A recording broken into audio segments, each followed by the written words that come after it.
Hello friends, स्वागत है आपका एनआर मैथ क्लासेस में। आज की जो हमारी क्लास है वो है RPSC second grade previous year question paper 2022 का जो फुल सॉल्यूशन की जो क्लासें हमने चला रखी हैं उसका पार्ट है 3। 2022 में पूछे गए पेपर के हम लगभग 30 क्वेश्चन कंप्लीट कर चुके हैं लास्ट क्लास में। आज का जो हमारा क्वेश्चन है वो है 31 नंबर। जो भी कैंडिडेट आरपीएससी सेकंड ग्रेड 2025 में एग्ज़ाम देने जा रहे हैं उनके लिए ये प्रीवियस ईयर पेपर सोल्व करना बहुत ही ज़रूरी है, जिससे आपको पता चलेगा कि आरपीएससी का पेपर पूछने का पैटर्न क्या होता है, किस टॉपिक से कितने क्वेश्चन पूछे जाते हैं और किस लेवल तक का क्वेश्चन पेपर आ सकता है। तो प्लीज़ गाइस क्लास को शुरू से लास्ट तक ज़रूर देखिएगा। क्वेश्चन है 31 नंबर। यदि S equal integration e square e cube log x inverse 2 dx तथा एस 2 दे रखा है, लिमिट दे रखी है 2 से 3 e x upon x square dx, तब सत्य है। हमें बताना है कि इनमें से कौन सा सत्य है। सबसे पहले देखो हमें S1 दे रखा है ई स्क्वायर ई क्यूब और log x माइनस 2 dx। अगर हम मान लें log x, हमने मान लिया log x इक्वल t मान लिया, तो यहाँ से इसका अवकलन करेंगे, कितना हो जाएगा x और ये हो जाएगा e की, अगर log हटाएंगे e की पावर t, अवकलन करेंगे dx e की पावर t और dt। अब देखो यहाँ पे लिमिट में हमें चेंज करनी होगी, लिमिट चेंज करेंगे यानी जब x इक्वल e की पावर कितना हो 2, तो यहाँ पे रखेंगे, यहाँ पे रखेंगे तो देखो ये कितना हो जाएगा, t का मान आएगा log e की पावर 2, यानी इसे क्या लिख सकते हैं t इक्वल 2 log e यानी t का मान कितना गया यहाँ से 2। अगर x इक्वल हो e की पावर 3 तो t का मान कितना आ जाएगा log e3, ये घात में तो गुणा में आ जाएगा यानी t का मान कितना आएगा 3। तो यहाँ से देखो लिमिट क्या आ जाएगी, हमारी लिमिट आ जाएगी S1 का मान क्या आ जाएगा, यानी लिमिट कितनी आ जाएगी 2 से लेकर 3 तक। log के स्थान पर रखेंगे t की पावर माइनस का 2, dx के स्थान पर रखेंगे e की पावर t dt। इसे देखो क्या लिख सकते हैं हम 2 और 3 e की पावर t स्क्वायर dt। और देखो S2 हमारे पास क्या है 2 से 3 e की पावर x स्क्वायर और dx। अब देखो हम यहाँ पे देखें S1 और S2 दोनों सेम है, यहाँ पे लिमिट भी सेम है दोनों में। अब देखो अगर लिमिट सेम है तो इनका इंटीग्रेशन का मान भी क्या आएगा, समान आएगा। अगर हम इंटीग्रेशन करेंगे, लिमिट समान है तो यहाँ पे लिमिट समान होने पर देखो बिल्कुल समान है, यहाँ पे t है और यहाँ पे x है, इतना ही अंतर है और बिल्कुल सेम है होने पर मान क्या होगा, समान होगा।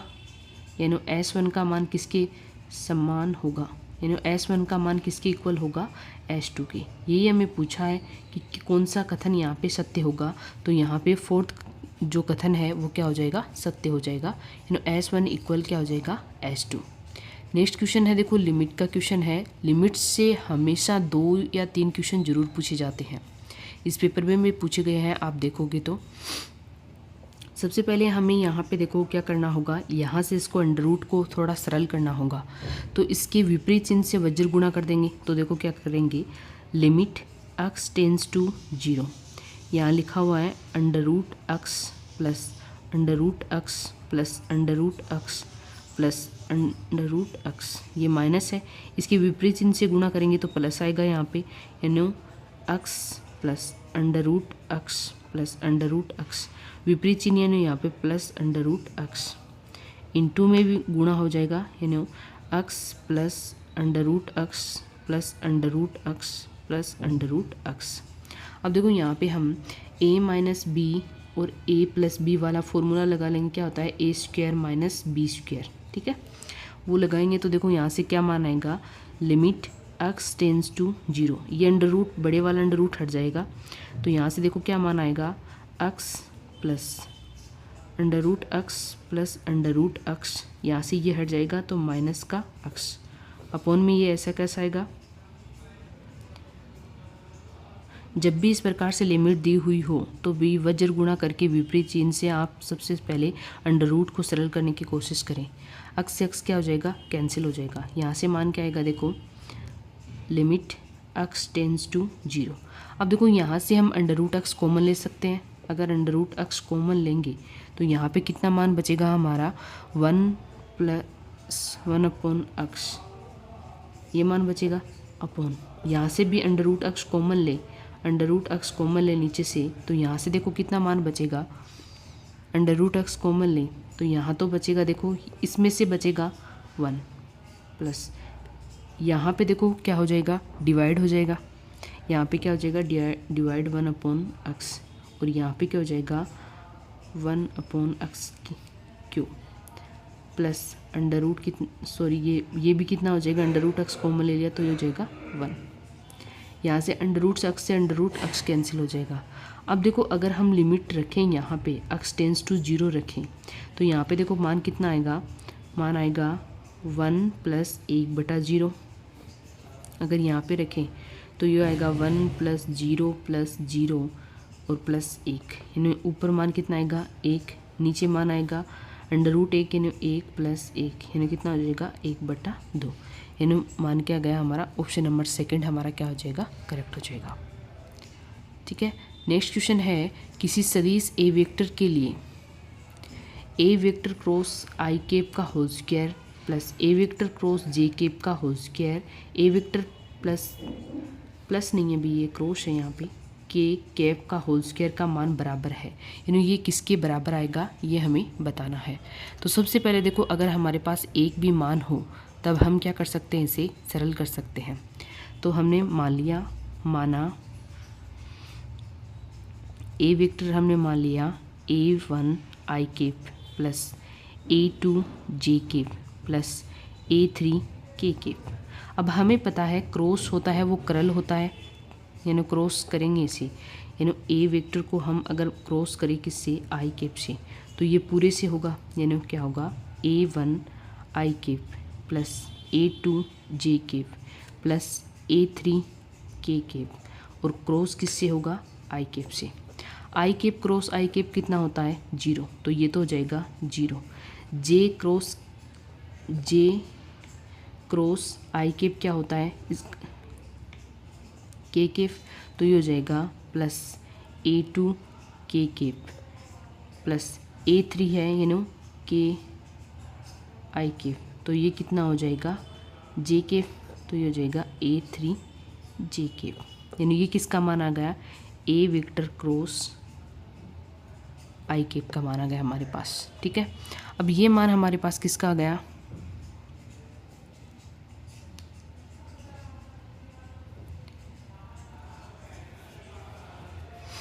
I8,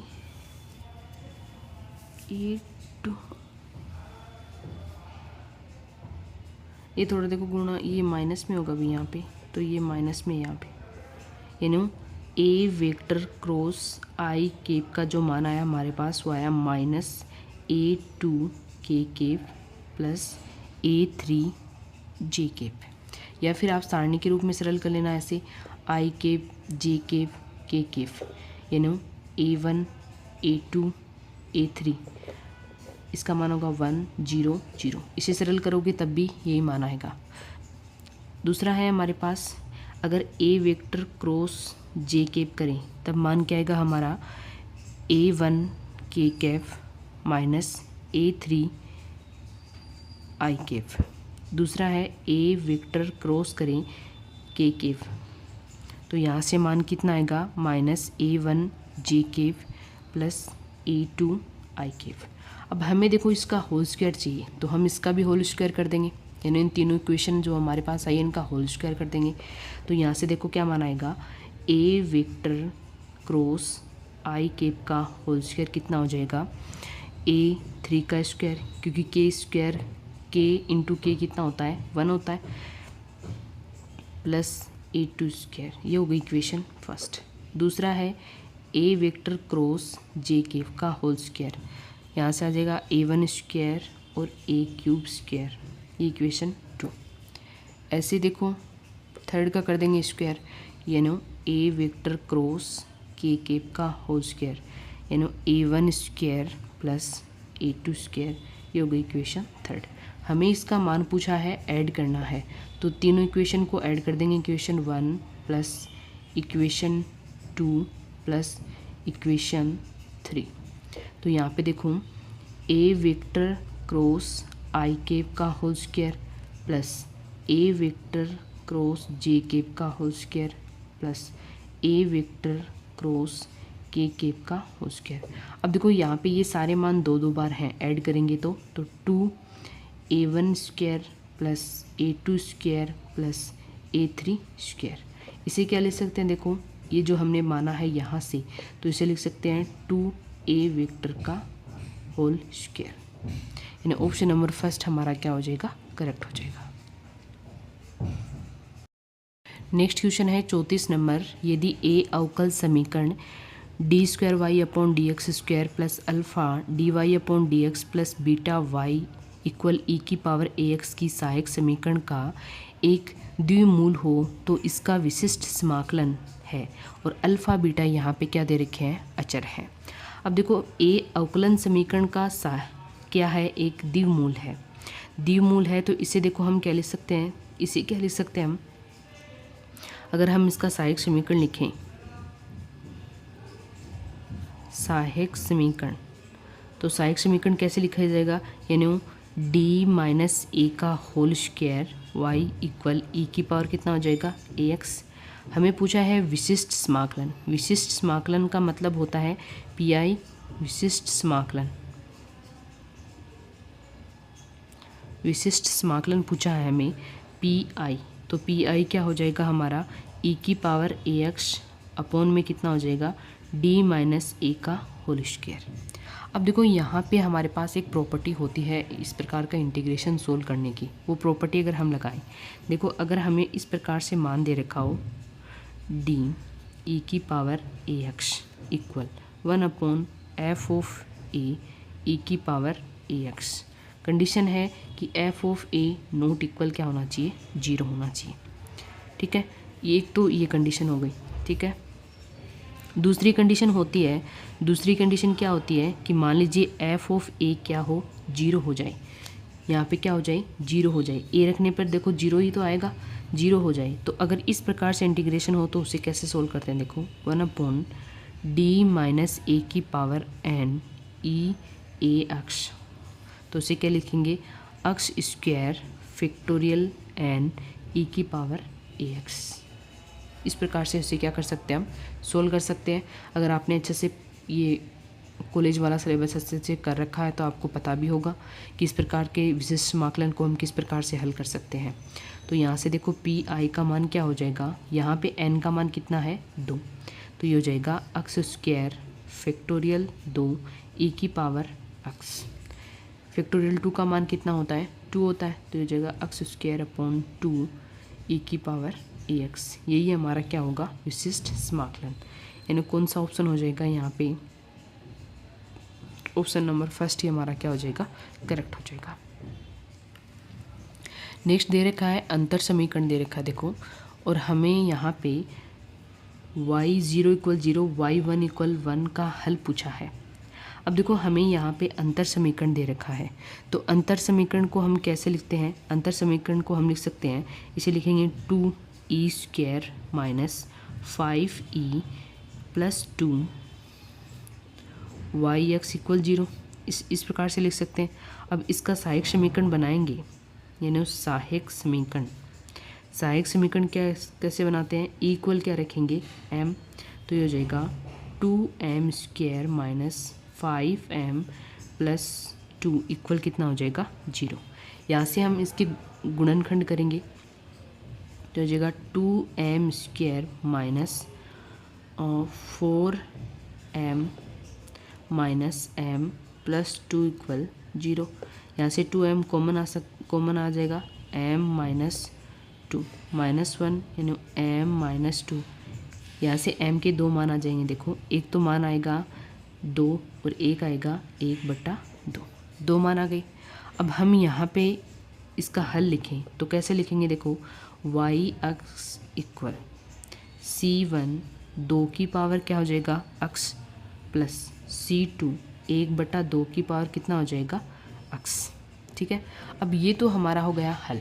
अब देखो हमें यहाँ पे कुछ कंडीशन दे रखी है। क्या कंडीशन दे रखी है कि जब y अक्स का मान 0 हो तो y0 का मान कितना होगा 0, यानी अक्स इक्वल 0 पर y0 इक्वल कितना हो जाएगा 0। तो ये मान हम यहाँ पे रखेंगे इक्वेशन 1 से, इक्वेशन 1 से। तो ये कितना हो जाएगा, देखो 0 इक्वल c1 c2 1/2 की 0। तो यहाँ से मान आ जाएगा c1 प्लस c2, यानी यहाँ से मान आएगा c1 किसके बराबर है -c2 के। दूसरी कंडीशन देखो क्या दे रखी है कि y1 का मान है 1, यानी जब अक्स का मान क्या हो 1 पर y1 का मान कितना है 1। तो इक्वेशन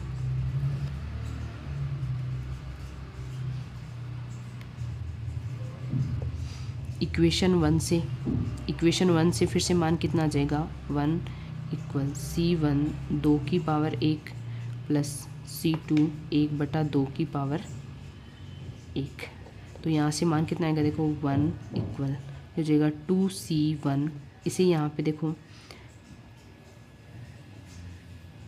-c, इसे क्या ले सकते हैं c2 को क्या ले सकते हैं -c1 लिख सकते हैं। तो ये 1/2। अब देखो इसे सरल कर लेंगे हम 1 इक्वल ये कितना हो जाएगा 2 में से अगर घटाएंगे आधा तो कितना बचेगा ये 4, यानी 3/2 c1। यानी यहाँ से c1 का मान कितना आ जाएगा, यहाँ से c1 का मान आ जाएगा 2/3। ठीक है, अब यहाँ से मान आ गया 2/3। तो इक्वेशन 2 से c2 का मान कितना हो जाएगा -2/3। अब ये मान c1 तथा c2 का मान इक्वेशन 1 में रखने पर, अगर हम इक्वेशन 1 में रखने पर क्या मान आएगा, देखो y अक्स इक्वल c1 का मान है 2/3 2 की पावर अक्स -2/3 1/2 की पावर अक्स। अब ये किस ऑप्शन से है, अब देखो इसको आगे लिखो या पीछे लिखो एक ही बात है। ऑप्शन नंबर यहाँ पे हमारा कौन सा करेक्ट हो जाएगा, ऑप्शन नंबर सेकंड हमारा क्या हो रहा है करेक्ट हो रहा है। देखो यहाँ पे इसको आगे लिखा है पीछे लिखो, प्लस माइनस में आगे पीछे ले सकते हैं। इसे देखो हम क्या लिख सकते हैं, यहाँ से वाई एक्स को क्या लिख सकते हैं, यहाँ से -2/3 1/2 की पावर एक्स प्लस 2/3 2 की पावर एक्स, यानी ऑप्शन नंबर सेकंड हमारा क्या हो जाएगा करेक्ट हो जाएगा। नेक्स्ट है सममित समूह है S3 में सुगमी वर्गों की संख्या बताइए। तो सबसे पहले देखो सममिति वर्ग जो हमें सममित समूह दे रखा है उसमें एलिमेंट समूह है S3। उसमें एलिमेंट क्या क्या होते हैं, एक तो होता है 1, दूसरा होता है 1 2 1 3 2 3 1 2 3 और 1 3 2 हो गया। अब देखो S1 में सारे अवयव क्या है, S1 में सारे अवयव सुगमी वर्ग में होते हैं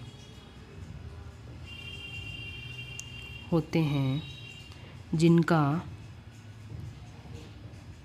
चक्कर विखंडन समान होता है। क्या होता है, चक्कर विखंडन समान होता है। तो यहाँ पे देखो सुगमी क्या आ जाएंगे हमारा, सुगमी वर्ग किसके, सममित समूह है S3 के। तो वो कौन सा हो जाएगा, एक तो हो जाएगा 1 यूनियन, दूसरा हो जाएगा यूनियन, तीसरा हो जाएगा 1 2 तो यहाँ पे कितनी आ जाएगा 3। यहाँ पे देखो सुगमी वर्ग है, उनकी संख्या चक्कर विखंडन के समान होती है। तो यहाँ पे देखो ये तो है अवयव, ये तो क्या है अवयव, तो यहाँ पे इनकी चक्कर विखंडनों की संख्या कितनी है 1 2 3। तो यहाँ पे क्या आ जाएगा सुगमी वर्गों की संख्या भी कितनी आ जाएगी 3, यानी ऑप्शन नंबर सेकंड हमारा क्या हो जाएगा करेक्ट हो जाएगा। नेक्स्ट क्वेश्चन है देखो यहाँ पे क्षेत्रकलन से भी भाई 2 या 3 क्वेश्चन जरूर पूछे जाते हैं, ध्यान से पढ़ के जाइएगा ये टॉपिक। वक्र दे रखा है y इक्वल x क्यूब तथा रेखा दे रखी है y इक्वल x प्लस 6 व x इक्वल 0 द्वारा घिरे क्षेत्र का क्षेत्रफल ज्ञात कीजिए। सबसे पहले y इक्वल दे रखा है हमें x क्यूब, ये हो गई इक्वेशन फर्स्ट। y इक्वल दे रखा है x plus 6 equation 2, x equal 0 equation 3। अब देखो हम अगर इसका डायग्राम बनाएं तो कैसे बनता है इसका डायग्राम। सबसे पहले वक्र का बना लेते हैं, वक्र का बनाएं तो देखो इस प्रकार से डायग्राम बनेगा इसका, इस प्रकार से। ये हो गया हमारा y equal x cube, x equal 0 का बनाएं तो यहाँ पे होगा x इक्वल 0 होगा, ठीक है। अब इसका बनाए देखो, अगर हम क्या रखें y इक्वल क्या रखें 0 रखें तो x का मान कितना आ रहा है, यहाँ पे x का मान कितना आ रहा है 6। तो यहाँ पे इस प्रकार से बनेगा, यानी मान लीजिए ये बिंदु तो हमारा हो गया 0 और 6 और ये बिंदु क्या आएगा -6 और 0। तो हमें देखो ये क्षेत्र निकालना है। अब इन दोनों से देखो ये रेखा कौन सी आ रही है, अगर हम ये मान यहाँ पे रखें यानी इक्वेशन 1 और इक्वेशन 2 से, इक्वेशन 1 एंड इक्वेशन 2 से ये मान अगर हम यहाँ पे रखें तो ये हो जाएगा x plus 6 equal x cube, यानी x cube minus x minus 6 equal 0। x equal 2 को संतुष्ट करता है, यानी इसका एक ही मूल क्या आएगा हमारा x इक्वल 2 आएगा। हमें तो एक मूल से मतलब है, यानी ये रेखा कौन सी आएगी हमारी x इक्वल 2। अब देखो हमें पूछा है यहाँ पे क्षेत्रफल, क्षेत्रफल पूछा है। क्षेत्रफल क्या होता है y dx, ठीक है। अब देखो यहाँ से अगर हम ये वक्र है, ठीक है, अगर इस रेखा में से इस वक्र को घटा दें तो ये हमारा क्षेत्र आ जाएगा। तो क्या हो जाएगा देखो यहाँ से सबसे पहले हमारी जो लिमिट आएगी वो कहाँ से कहाँ तक आएगी 0 से लेकर, क्योंकि लिमिट x की रखेंगे तो 0 से लेकर कहाँ तक की आएगी 2 तक, लिमिट 0 से 2, यानी x plus 6 minus x cube और ये हो गया dx। इसका इंटीग्रेशन हम कर सकते हैं, x का कितना होता है x स्क्वायर बटे 2 प्लस 6x माइनस x की पावर 4 बटे 4, 0 से 2 मान रखेंगे तो ये हो जाएगा 4 बटे 2 प्लस 12 माइनस ये हो जाएगा 16 बटे 4, यानी यहाँ से मान कितना आएगा हमारा 2 प्लस 12 माइनस का 4, यानी यहाँ से मान आएगा 10 वर्ग इकाई। जो हमारा घिरा हुआ क्षेत्र है उसका मान कितना आएगा 10 वर्ग इकाई, यानी ऑप्शन नंबर फर्स्ट हमारा क्या हो जाएगा यहाँ पे करेक्ट हो जाएगा। क्षेत्रकलन से एक क्वेश्चन जरूर पूछा जाएगा, अभी आप देख लीजिएगा। बहुत से क्वेश्चन ऐसे भी होते हैं जिन्हें हम ऑप्शन से भी कर सकते हैं। देखिए नेक्स्ट क्वेश्चन है जैसे जेड समतल की चकती z-1 mode of less than 1 को ओमेगा समतल की चकती mod of omega less than equal to में प्रतिचित्रित करने वाली सम्मिश्र प्रतिचित्रण है। अब देखो यहाँ पे प्रतिचित्रण करती है, यानी जेड समतल की जो चकती है वो डब्लू समतल की चकती को क्या करती है प्रतिचित्रित करती है। तो जाहिर सी बात है ये जो डब्लू का मान है वो जेड वाले मान को क्या करेगा संतुष्ट करेगा। अब हम मान लेते हैं ऑप्शन से जैसे ओमेगा इक्वल मैंने मान लिया 2z-1। अब मेरे को पता है कि डब्लू समतल की चकती क्या है, डब्लू समतल की चकती क्या है mode of omega less then 2। अब ये मान मैं अगर यहाँ पे रखूँ, इसको संतुष्ट करेगा, सेटिस्फाइड करेगा, तो ये हो जाएगा 2z माइनस 1 2 का भाग दें तो ये हो जाएगा z माइनस 1 लेस देन 1, जो कि किसकी चकती आ रही है, z समतल की चकती है। किसकी चकती है, z समतल की चकती है, जो कि z समतल की चकती है। तो यहाँ से हम क्या कह सकते हैं कि ओमेगा का मान क्या होगा, 2z माइनस 1, और कोई भी मान रख के देख लीजिए आप, ये मान नहीं आएगा। तो यहाँ पे ऑप्शन से भी हम कर सकते हैं। फर्स्ट लेकर चलते तब तो नहीं आता, बिल्कुल नहीं आता, क्योंकि यहाँ से 2 हटता ही नहीं। तो हमने 2 लेकर चला है, 2z माइनस 1, तो यहाँ से 2 हट गया, दोनों तरफ मैंने 2 से डिवाइड कर दिया, तो यहाँ से ये आ गया z माइनस 1, जो कि z समतल की क्या है, चकती। यानी ऑप्शन नंबर फर्स्ट हमारा क्या हो जाएगा, सॉरी ऑप्शन नंबर सेकेंड हमारा क्या हो जाएगा, करेक्ट हो जाएगा। नेक्स्ट क्वेश्चन है, पृष्ठ ax square plus by square plus cz square equal 1 के एनवालोपी बेलन जिनके जनक z एक्सिस के लंबवत है, समतल z इक्वल 0 को मिलते हैं। यहाँ पे हमें बताना है कि देखो समतल z इक्वल 0 को मिलते हैं, यानी परवलय पर मिलते हैं, वर्त पे या एक सरल रेखा पर या फिर एक दीर्घवृत्त पे। तो यहाँ पे हमारा कौन सा ऑप्शन क्या होगा, करेक्ट होगा। सबसे पहले देखो यहाँ पे हमें क्या दे रखा है, क्या दे रखा है कि जनक z अक्ष के लंबवत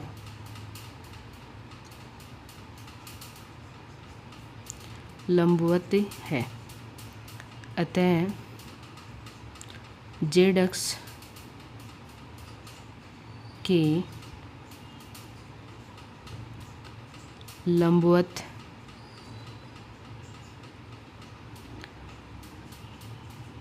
रेखाओं के दिक् अनुपात क्या हो जाएंगे यहाँ पे, L, M और 0 है, ठीक है। नेक्स्ट है यहाँ पे एनवालोपी बेलन का समीकरण क्या होता है, एनवालोपी बेलन का समीकरण, तो वो होता है देखो a अक्ष square plus b Y square plus C Z square minus 1,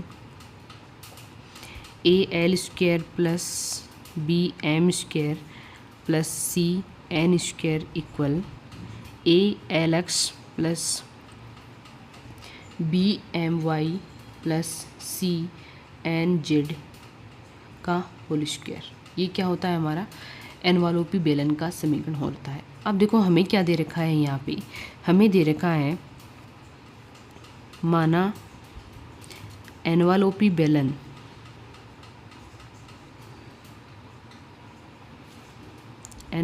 बेलन पर किसी बिंदु P जिसके निर्देशांक हैं अल्फ़ा बीटा गामा से गुजरने वाले जनक का समीकरण क्या हो जाएगा, देखो x माइनस अल्फ़ा अपॉन में L equal y minus beta upon में M और z माइनस गामा अपॉन में 0, ये हमारा इक्वल R मान लिया हमने। ये हो गई इक्वेशन फर्स्ट, ये इक्वेशन हो गई 2। अब देखो इक्वेशन 1 से अगर हम यहाँ पे देखें L का मान L, M का मान M, लेकिन यहाँ पे N का मान क्या है 0, ठीक है। अब ये जो है वो क्या दे रखा है, क्वेश्चन में दे रखा है समतल z इक्वल 0 पर मिलते हैं, यानी ये क्या करते हैं, एक तो z इक्वल 0 पर मिलते हैं, तो n इक्वल 0 और z इक्वल 0 इक्वेशन 1 में रखने पर, इक्वेशन 1 में हम n इक्वल 0 और z इक्वल 0 रखेंगे, तो देखो क्या मान आएगा हमारा यहाँ से,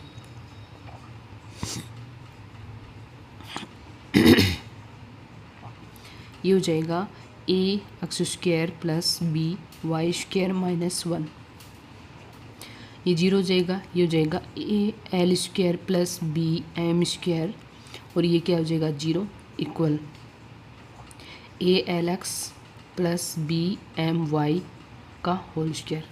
इसे क्या कर सकते हैं, देखो हम अगर हम मल्टीप्लाई करें तो ये कितना हो जाएगा, इसको मल्टीप्लाई कर लेते हैं। ये हो जाएगा सबसे पहले a square x square L square plus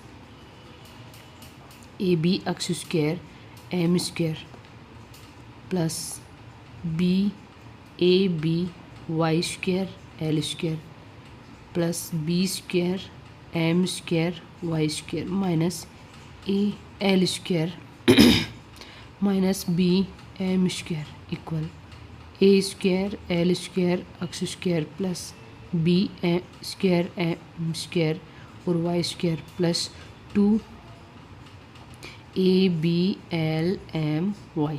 ठीक है, अब देखो यहाँ से कुछ मान तो हमारे कैंसिल हो जाएंगे, जैसे a square x square L square ये कैंसिल हो गया, ये बी स्क्वायर एम स्क्वायर ये भी हमारा क्या हो जाएगा, कैंसिल हो जाएगा।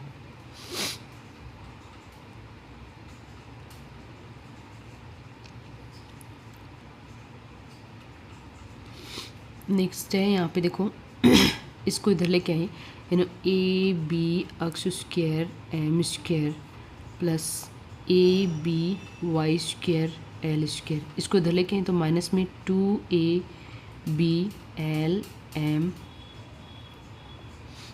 एम एक्स भी था यहाँ पे साथ में एक्स वाई इक्वल, इसको इधर लेके जाएंगे तो ये हो जाएगा A L square plus B M square. यहाँ से देखो ए बी कॉमन ले सकते हैं, तो ए बी कॉमन ले लिया, X square M square plus Y square L square plus minus L M X Y, A L square plus B M square. अब देखो इसे क्या ले सकते हैं हम, ए बी तो हमारा बार था, इसे देखो क्या लिख सकते हैं हम, इसे हम लिख सकते हैं M X minus L Y का होल स्क्वायर लिख सकते हैं इसे, और इक्वल किसके है, A L square plus B M square के। तो ये हमारा क्या हो गया, ये हमारा क्या हो गया, एक परवलय का समीकरण हो गया, परवलय का समीकरण है। तो ये कहाँ पर मिलेंगे, दोनों एक परवलय पर मिलेंगे। ऑप्शन नंबर फर्स्ट हमारा क्या हो जाएगा, करेक्ट हो जाएगा। नेक्स्ट क्वेश्चन है देखो, अति परवलय। अति परवलय दे रखा है X Y equal H X plus K Y की अंतस्पर्शियाँ है। दो या एक क्वेश्चन अंतस्पर्शियों से जरूर पूछा जाता है। तो अंतस्पर्शी देखो कैसे निकालते हैं, सबसे पहले यहाँ से निकालेंगे एक्स वाई, इसको इधर लेके आएंगे एच एक्स को, तो माइनस एच एक्स इक्वल कितना हो जाएगा के वाई, एक्स कॉमन लेंगे तो यहाँ से मान आएगा वाई माइनस एच इक्वल के वाई। एक्स की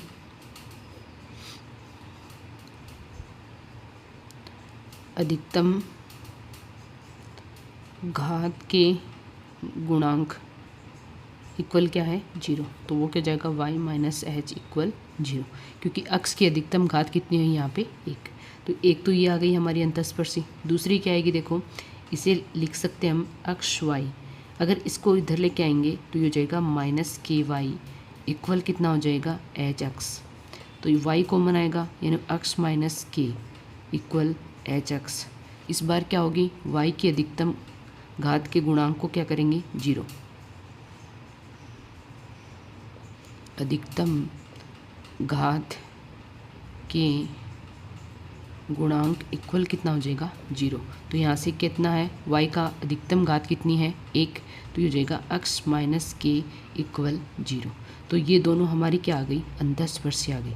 एक तो आ गई x माइनस के इक्वल 0, एक आ गई y माइनस एच के इक्वल 0। ऑप्शन थर्ड हमारा क्या हो जाएगा, करेक्ट हो जाएगा।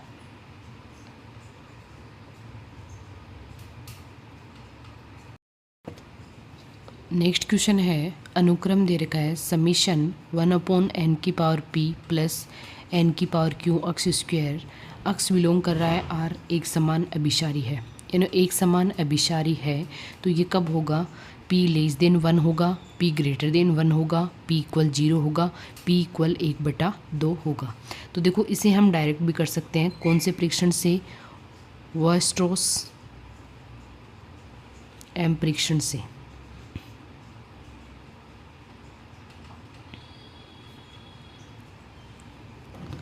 मोड ऑफ 1/n की पावर p प्लस n की power q x square less than equal होगा 1/n की पावर pc।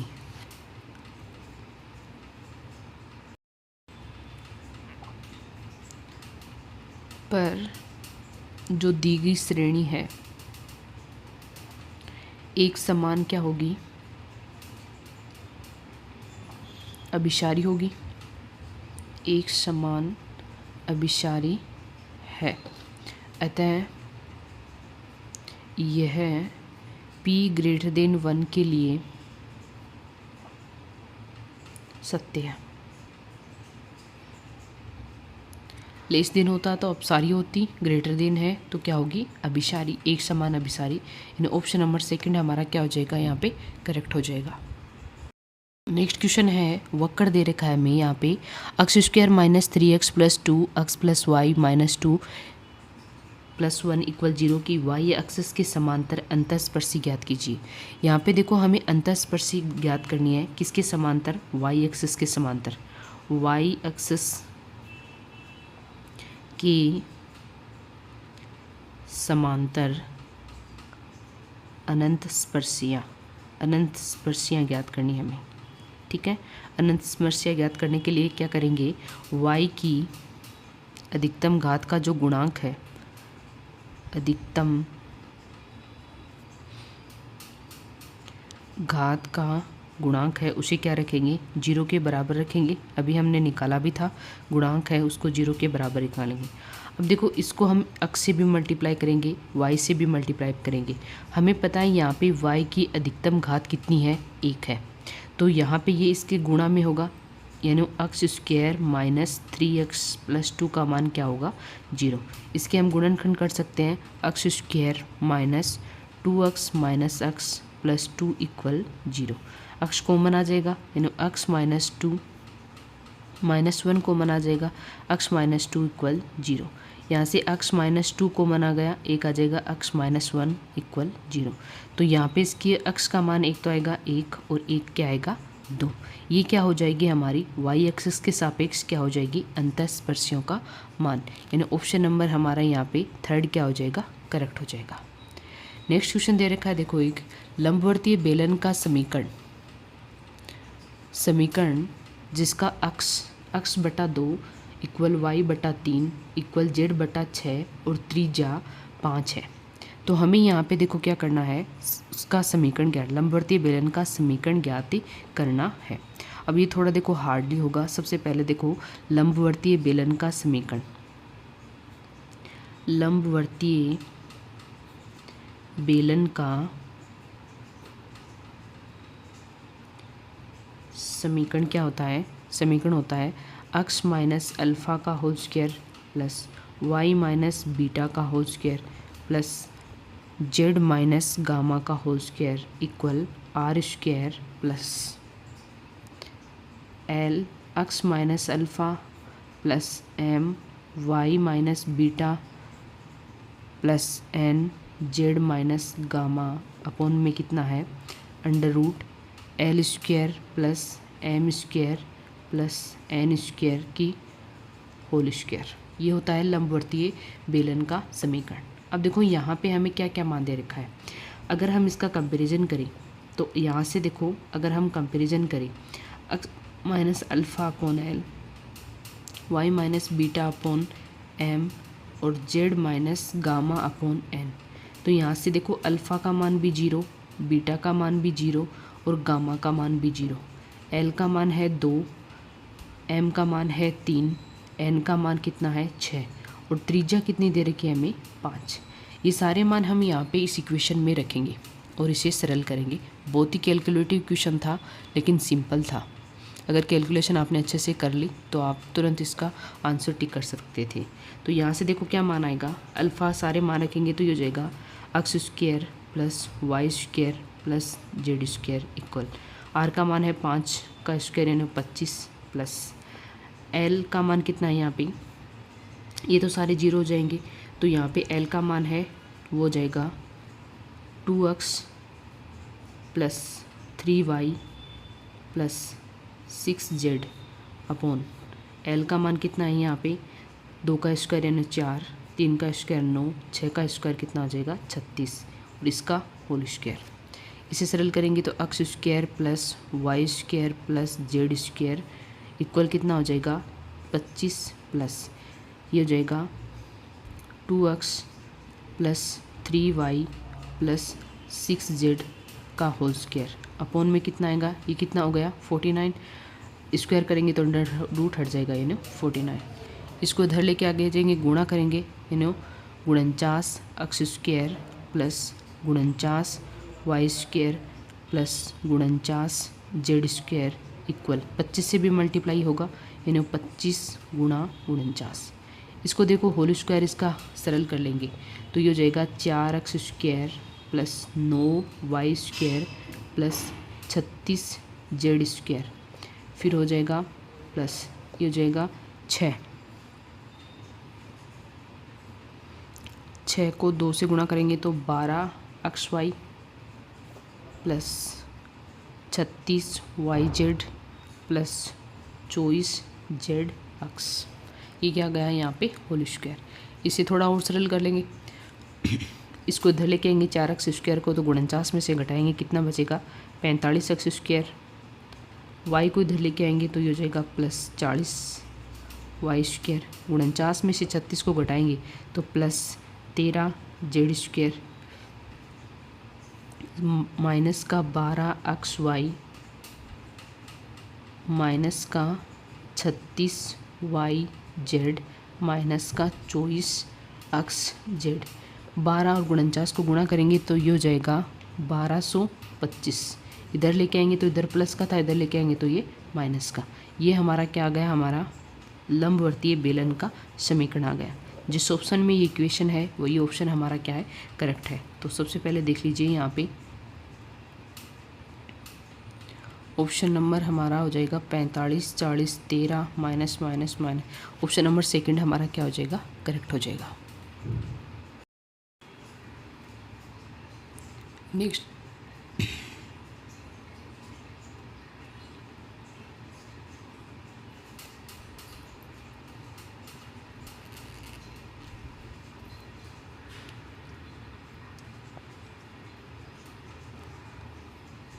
नेक्स्ट क्वेश्चन है 44 नंबर, वह प्रतिबंध जिससे रूपांतरण ओमेगा इक्वल ए जेड प्लस बी अपॉन सी जेड प्लस डी ओमेगा समतल में इकाई वर्त को जेड समतल में एक सरल रेखा में रूपांतरित कर सके। अब देखो हमें यहाँ पे क्या दे रखा है, ओमेगा इकाई वर्त दे रखा है, ओमेगा समतल में इकाई वर्त यानी ओमेगा समतल में इकाई वर्त यानी मोड ऑफ ओमेगा का मान कितना है 1। यहाँ से ये सारा मान हम यहाँ पे रखें तो ये हो जाएगा ए जेड प्लस बी अपॉन में सी जेड प्लस डी, और ये कितना हो जाएगा यहाँ से 1। यहाँ पे देखो अगर हम क्या करें, ऊपर से ए कॉमन ले लें तो ये हो जाएगा मोड ऑफ ए, और नीचे से सी कॉमन ले ले तो मोड ऑफ सी कॉमन आ गया, ये हो जाएगा जेड प्लस बी अपॉन ए जेड प्लस डी अपॉन सी इक्वल 1। अब देखो हम जानते हैं, क्या जानते हैं कि अगर Z minus Z 1 upon Z minus Z 2 equal के एक रेखा होगी, क्या होगी, एक रेखा होगी यदि मोड ऑफ के का जो मान है वो क्या हो 1 हो। देखो यहाँ से भी ये क्या हो जाएगी, एक रेखा हो जाएगी, क्योंकि दे रखा है जेड समतल में एक सरल रेखा को निरूपित कर सके। यहाँ से क्या ले सकते हैं हम, जेड प्लस बी अपॉन ए जेड प्लस डी अपॉन सी, इसको इधर लेके आए तो क्या लिख सकते हैं, सी अपॉन ए। अब देखो ये एक रेखा होगी, एक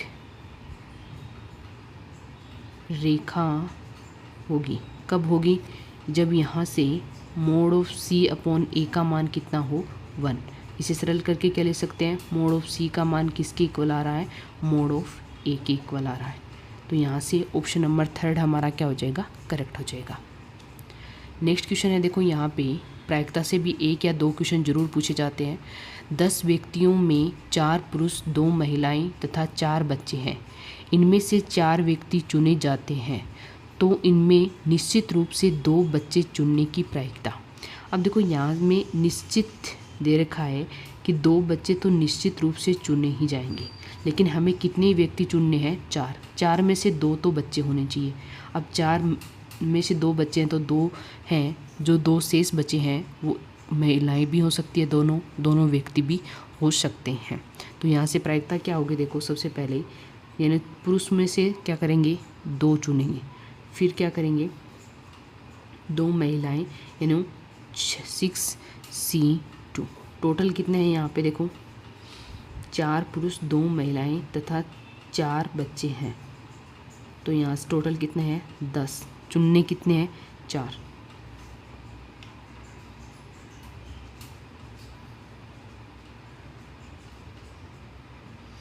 अब देखो 4 बच्चों में से हमने पहले ही 2 चुन लिए हैं, 4 बच्चों में से हमने पहले 2 चुन लिए हैं, 2 तो फिक्स हो गई। बचे कितने, 4 पुरुष बचे, 2 महिलाएं बची। अब 6 में से हमें कितने को चुनना है, 2 को।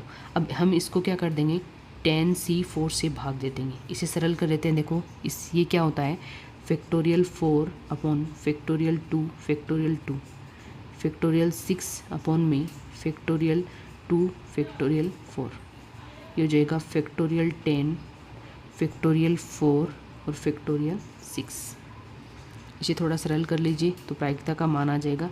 ये ऊपर हो जाएगा, देखो 4 गुणा 3 गुणा 2 गुणा 1 4, ये 6 गुणा 5 फैक्टोरियल 4 से 2 गुणा 1 अपॉन ये हो जाएगा 10 गुणा 9 गुणा 8 गुणा 7 फैक्टोरियल 6 से 6 कैंसिल हो जाएगा, तो ये हो जाएगा 4 गुणा 3 गुणा 2 गुणा 1।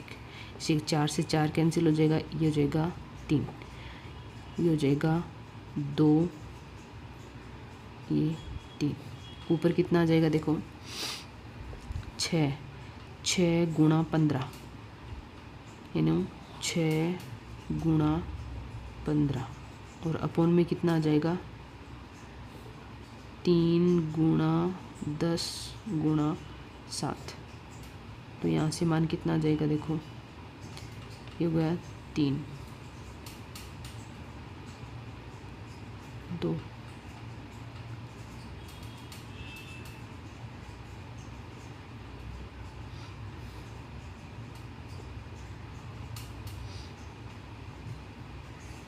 ये 2 बार जाएगा भी, 3 को 6 से काटेंगे तो 2 बार, फिर इसको 5 से काटेंगे तो ये 2 और 2 कैंसिल हो जाएगा। मान कितना आएगा, 3/7। यानी प्रायिकता का मान कितना आएगा हमारा, 3/7। ऑप्शन नंबर 4 हमारा क्या हो जाएगा, करेक्ट हो जाएगा। जो ऑप्शन 4 है वो क्या हो जाएगा, करेक्ट हो जाएगा। नेक्स्ट क्वेश्चन दे रखा है, देखो एक द्विपद बंटन में माध्य तथा प्रसरण क्रमशः 4 व 2 हैं, तो 2 सफलताओं की प्रायिकता क्या होगी। 2 सफलताओं की प्रायिकता क्या होगी। लगातार क्वेश्चन पूछ लिया प्रायिकता से। देखो यहाँ पे, तो यहाँ पे सबसे पहले देखो माध्य क्या दे रखा है, माध्य दे रखा है हमें 4। माध्य क्या होता है, NP इक्वल कितना होता है, 4। दूसरा दे रखा है प्रसरण, प्रसरण कितना दे रखा है हमें, 2। प्रसरण क्या होता है, NPQ इक्वल कितना होता है, 2। अब देखो यहाँ से NP का मान 4 है तो Q का मान कितना आ जाएगा, 2/4 यानी 1/2। अब यहाँ से देखो P प्लस Q इक्वल कितना होना चाहिए, 1। तो P का मान भी कितना आ जाएगा, 1/2, क्योंकि टोटल प्रायिकता 1 से ज़्यादा कभी हो नहीं सकती, 1 से कम हो सकती है लेकिन 1 ही होती है, ठीक है। अब यहाँ से देखो N का मान कितना आ जाएगा, N गुणा 1/2 इक्वल 4, यानी n का मान कितना आ गया हमारा 8। अब देखो दो सफलताओं की प्रायिकता, दो सफलताओं की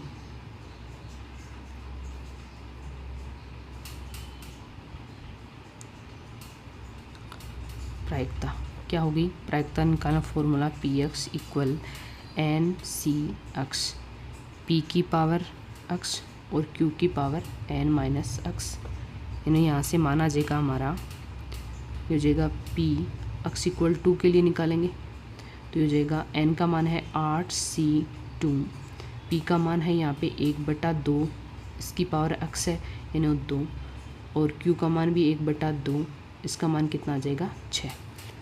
इसे थोड़ा देखो सरल कर लेंगे, सरल करेंगे तो आंसर आ जाएगा हमारा यहाँ से p x माइनस 2, तो ये हो जाएगा 8 गुणा 7 2 गुणा 1/4, और ये हो जाएगा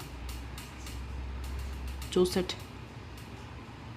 तो यहाँ से मान कितना आ जाएगा? देखो हमारा मान आएगा 28/256।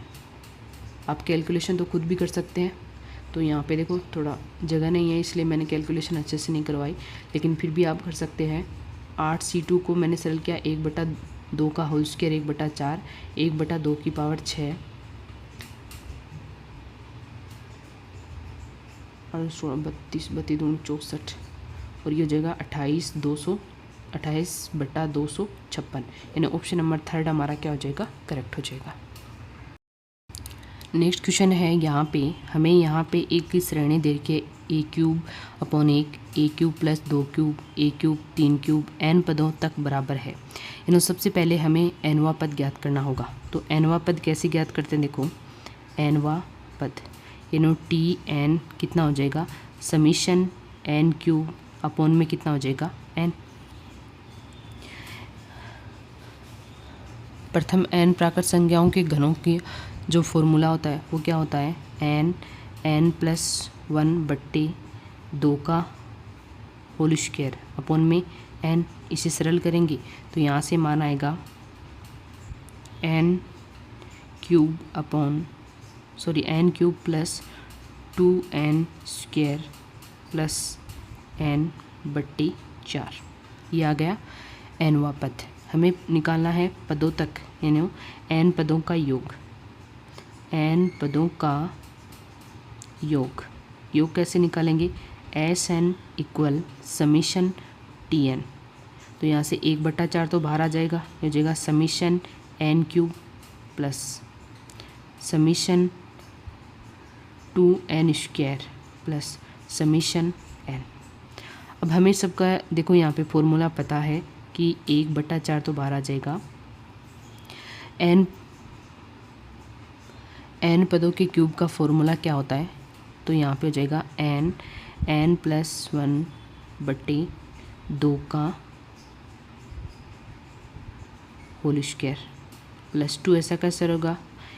वर्गों के योग का फॉर्मूला होता है n+1 2n+1 अपॉन में कितना हो जाएगा? 6, और n पदों के योग का फॉर्मूला होता है n+1/2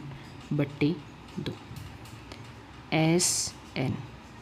यहाँ से देखो हम क्या कर सकते हैं? 12 यानी ये कैंसिल हो जाएगा, कितनी बार आ जाएगा? 4। इसे थोड़ा सरल कर लेंगे। देखो ये क्या हो जाएगा? यहाँ से n² n+1 का होल स्क्वायर बट्टा 4 प्लस, इसे भी सरल कर लेंगे तो ये हो जाएगा n² प्लस n 2n+1 बट्टा में 4 प्लस ये हो जाएगा n² प्लस n बट्टा 2।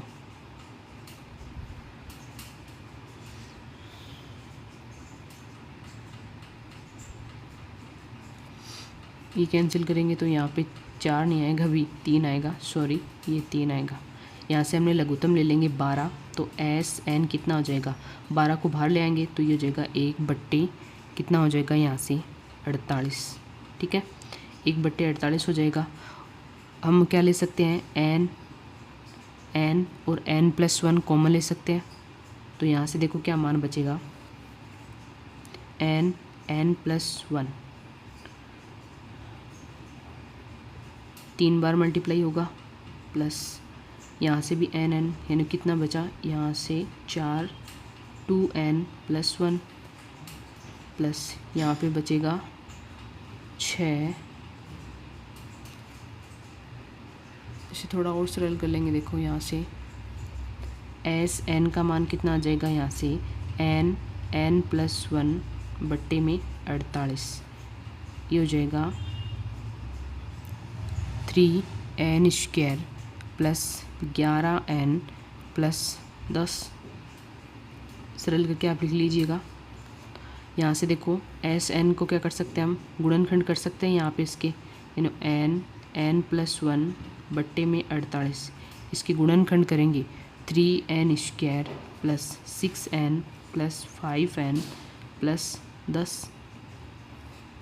यहाँ से देखो n का मान कितना आएगा, n+1 बट्टे 48, तो ऐसा कैसा रहेगा, यहाँ से क्या कर सकते हैं हम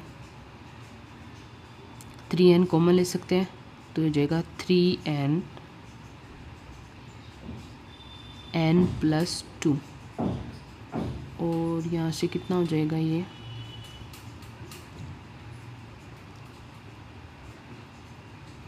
यहाँ से 5 कॉमन लेंगे तो ये हो जाएगा +5n+2।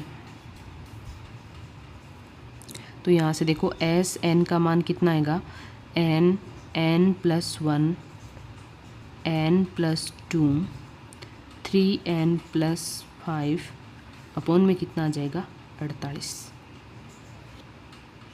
थोड़ा मैंने जल्दी बता दिया, अभी कैलकुलेशन मैंने बहुत ही कम करने की कोशिश की है।